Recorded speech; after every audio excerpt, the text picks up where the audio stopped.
Na ano po di ay tayo i-install na TV wall mount bracket, dere lang ni sa Regina Compound sa may JP Laurel Avenue, at regular customer na namo ni si Sir, og duha ka TV ang iyaha ipa-install sa Amoa Dairy sa Ailahang Balay, ang kaniisa nila ka TV na 32 inches TCL Android TV, full motion wall mount bracket ang ilaha ipabotang ani niya, og dairy sa sala niya gipa wall mount ang TV.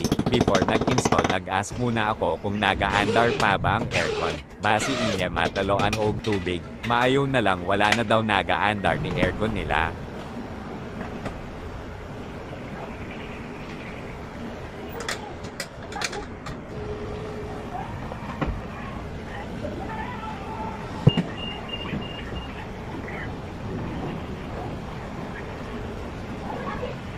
Og gibotang nalampad na puno ang soundbar para nindot tan-awon, og sa baba ng TV na ko gibotang ang iyahang soundbar.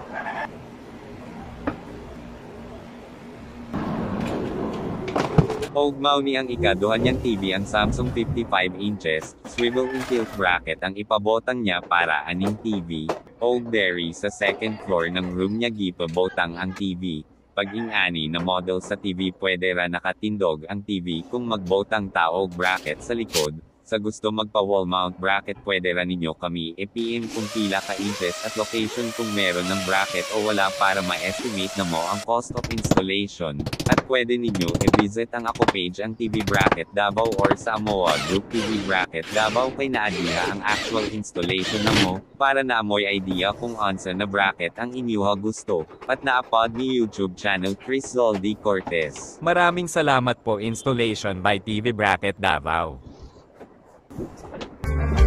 There's just one thing that I want.